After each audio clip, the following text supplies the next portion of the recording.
Did you know that Pontius Pilate's story goes far beyond the trial of Jesus?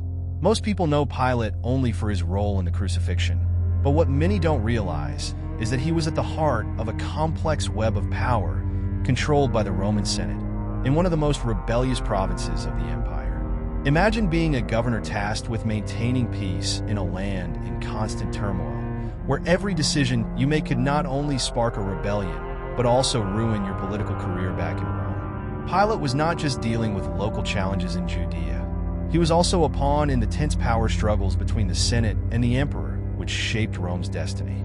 And what if I told you that Pilate's actions in Judea, no matter how cruel or controversial they may seem, were a direct reflection of these internal political battles?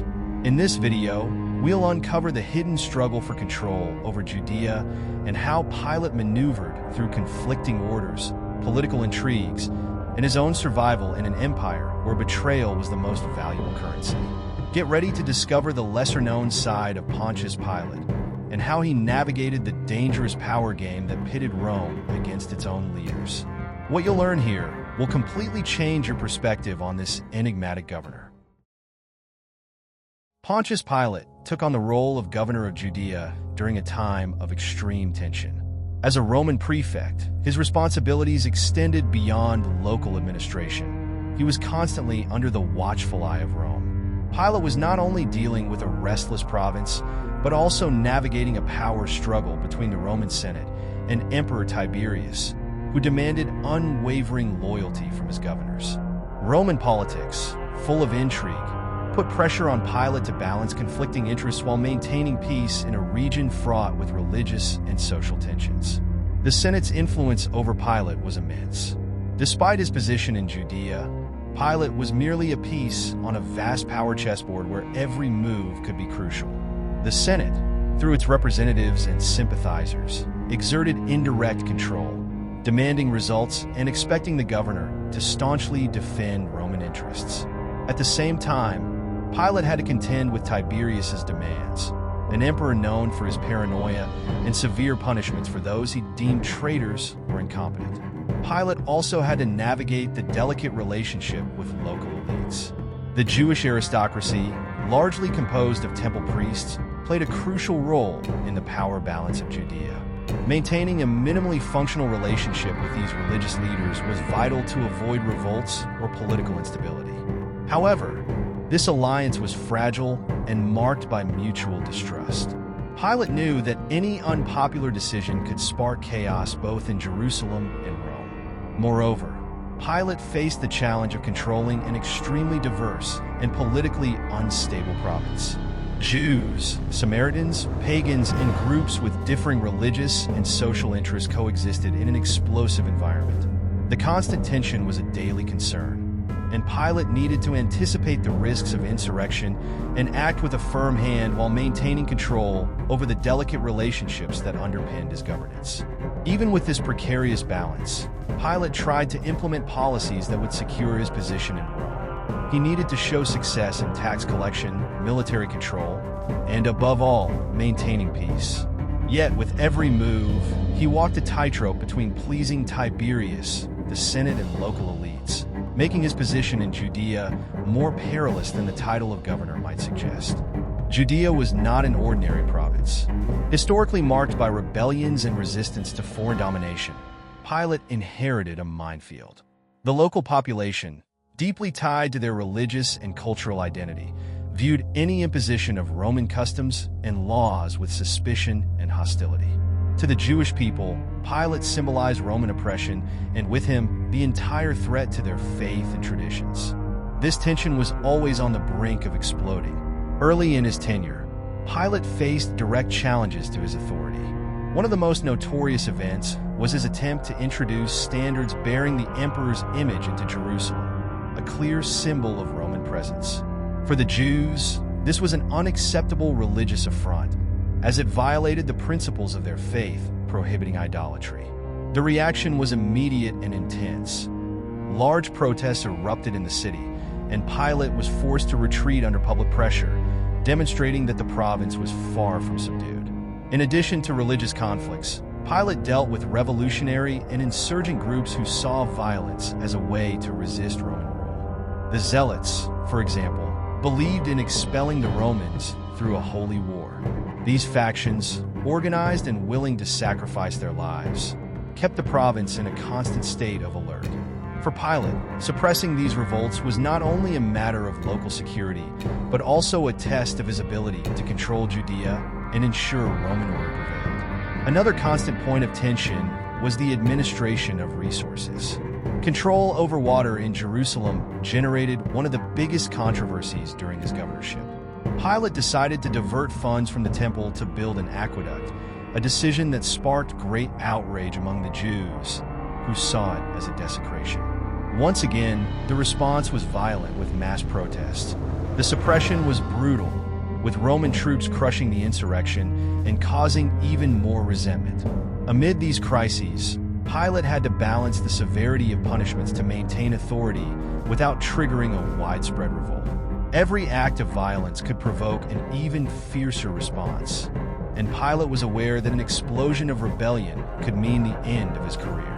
Controlling Judea was a constant exercise in restraint and diplomacy, something few governors managed to do successfully. As Pilate faced a series of crises in Judea, the situation in Rome was no less turbulent. The Senate and Emperor Tiberius were frequently at odds over how provinces should be administered. While Tiberius was the supreme commander, the Senate wielded significant influence, particularly over senatorial provinces.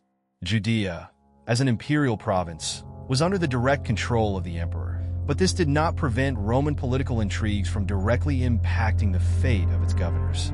Pilate found himself constantly in an ambiguous position. On one hand, he owed loyalty to Tiberius.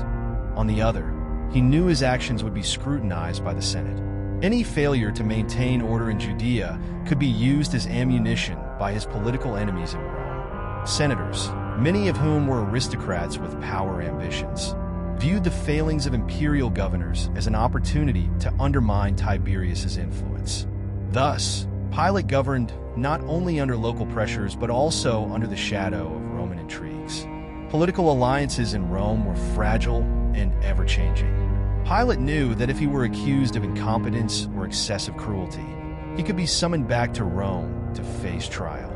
Previous governors of Judea had fallen from grace due to poorly managed rebellions, and Pilate was aware that his fate could follow the same path if he did not carefully balance his actions. The fear of losing Tiberius's favor pressured him to make swift and often unpopular decisions, which further complicated his already delicate position in the province.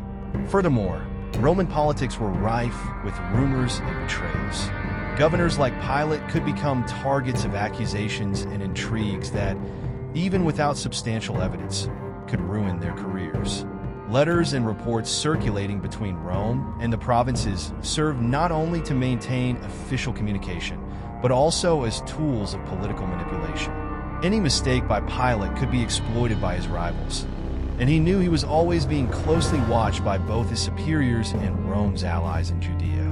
Despite Pilate's efforts to maintain a facade of control, he was never completely secure. Each of his actions reverberated in Rome, and internal tensions in the empire directly affected his ability to govern. The disputes between the Senate and the emperor were reflected in his administration, and he had to carefully navigate these treacherous waters, where a single misstep could mean his downfall. Pilate's decisions in Judea, many of which were controversial, left a legacy that resonated far beyond his governorship.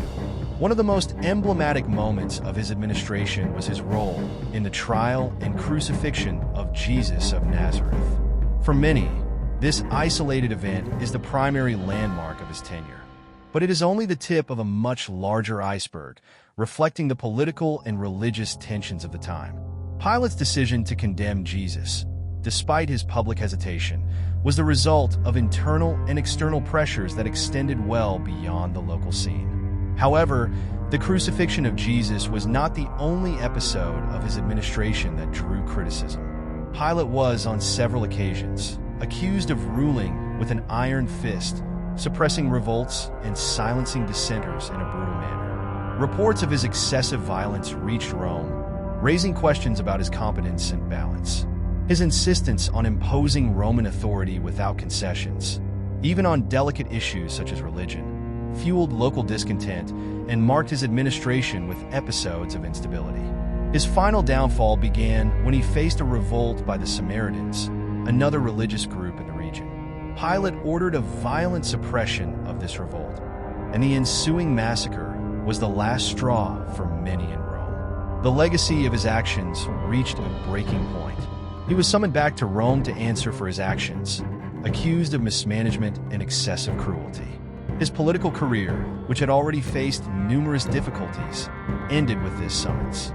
Pilate disappeared from the political scene after this episode, and there is little information about his final fate. Some accounts suggest he was exiled, while others imply that he committed suicide. What is certain is that, despite his attempts to please both Tiberius and the Senate, Pilate became a victim of the same power game he tried to navigate during his governorship in Judea. His name, however, continued to be remembered, not only for his role in the trial of Jesus, but also as a symbol of an authoritarian regime in one of the most rebellious provinces of the Roman Empire. Despite everything, Pilate's legacy remains ambiguous. To some, he was a pragmatic governor trying to maintain order in a chaotic region. To others, he was a tyrant who abused his power, using excessive force to silence any form of resistance. The truth, as often happens in history, lies somewhere between these two extremes, marked by the tensions of an empire struggling to maintain its dominance over culturally diverse and politically unstable territories.